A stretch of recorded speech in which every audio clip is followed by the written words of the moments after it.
Hi friends, welcome back to my channel Kundana vlogs Kundana Deepu. ఇప్పుడైతే morning friends, time అయితే morning లేచాను. Time వచ్చేసి 6:29 అయితే అయింది. మీకు క్లారిటీగా కనిపిస్తుందో లేదో నాకైతే తెలియదు. టైం వచ్చేసి అది ఎగ్జాక్ట్గా 6:29 చూస్తున్నారు కదా. సో మార్నింగే లేస్తాను, ఎందుకంటే పాపని స్కూల్కి పంపించుకోవాలి కదా. సో అందుకని చెప్పేసి లేచాను. సో నాతో పాటు మా పాప కూడా, మా చిన్న పాప కూడా నిద్రలేసింది. సో మా పాపకైతే మార్నింగ్ లేవగానే మొబైల్ అయితే ఇవ్వాలి. సో అందుకని చెప్పేసి వాళ్ళ డాడీ మొబైల్ ఉంటే దానిలో బొమ్మలు అయితే పెట్టేసి మా పాపకైతే ఇచ్చేస్తున్నాను. అదిగోండి చూస్తుంది కదా, మా పాప ఫోన్ భలే నొక్కుతుంది ఫ్రెండ్స్, మనకు చేత కాదు అలాగా. ఇంకా టైం అయితే 7 అయింది. 7 అయితే మళ్ళీ 8 కల్లా అమ్ములు స్కూల్కి వెళ్ళిపోవాలి కదా. సో అందుకని చెప్పేసి ఇడ్లీ అయితే అదిగోండి ఆ విధంగా ప్రిపేర్ చేసుకుంటున్నాను.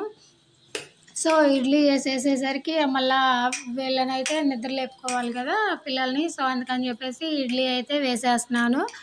అదిగోండి చూస్తున్నారు కదా, ఇడ్లీ అయితే ఆ ప్లేట్ ఇంకా 2 ప్లేట్లు, ఒక ప్లేటే వేస్తానులే ఫ్రెండ్స్. ఆ ఒక ప్లేట్ వేసేసి పాపలను అయితే నిద్ర లేపుకుంటాను.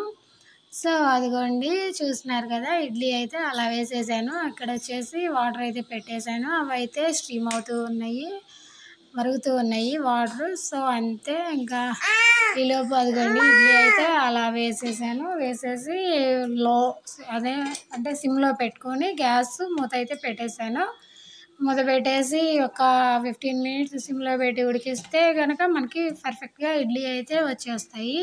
సో ఆ ఇడ్లీ పెట్టేలోపు ఈలోపు అయితే ఇద్దరు లేచి ఆ మొబైల్ కోసం అయితే తనుకుంటున్నారు. అదిగో చూస్తున్నారు కదా, నాకు కావాలంటే నాకు అని చెప్పి చిన్న పాప అయితే ఏడుస్తుంది. 15 మినిట్స్ తర్వాత అయితే మనకైతే ఇడ్లీ అయితే చక్కగా ఉడికిపోయింది. అదిగో చూస్తున్నారు కదా, మనం ఏలుతో ఇలా టచ్ చేస్తుంటే మనకైతే ఇడ్లీ అనేది, పిండి అనేది వేలికి అవ్వకుండా ఉండాలి. అలా అయితే మనకి పర్ఫెక్ట్గా ఉడికినట్టు. ఇంకా నేను ఈలోపు స్నానం చేసేసి దేవుడికి దీపం పెట్టేసుకున్నాను. దీపం పెట్టేసి ఆకలి అవుతుందని చెప్పి అప్పటికే టైం 12 అయింది ఫ్రెండ్స్.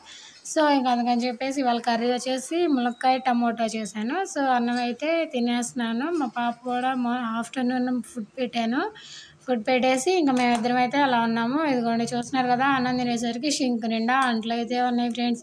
సో అంట్లను అయితే క్లీన్ చేసుకోవాలి కదా. ఆ అంట్లు క్లీన్ చేసేసరికి నాకు 1/2 అవర్ పట్టింది ఫ్రెండ్స్. అదిగోండి చూస్తున్నారు కదా ఎన్ని అంట్లు ఉన్నాయో ఫ్రెండ్స్, అవన్నీ క్లీన్ చేసేసరికి 1/2 అవర్ పట్టింది ఫ్రెండ్స్. అదిగోండి షింక్ అయితే ఖాళీగా ఉంది. మొత్తం తోమేసేసరికి ఇంకా అంట్ల మటుకి అన్నీ అయితే వచ్చేసినాయి. ఓకే బాయ్ ఫ్రెండ్స్, మీకు కనుక మా ఛానల్ సబ్స్క్రైబ్ చేసుకోండి.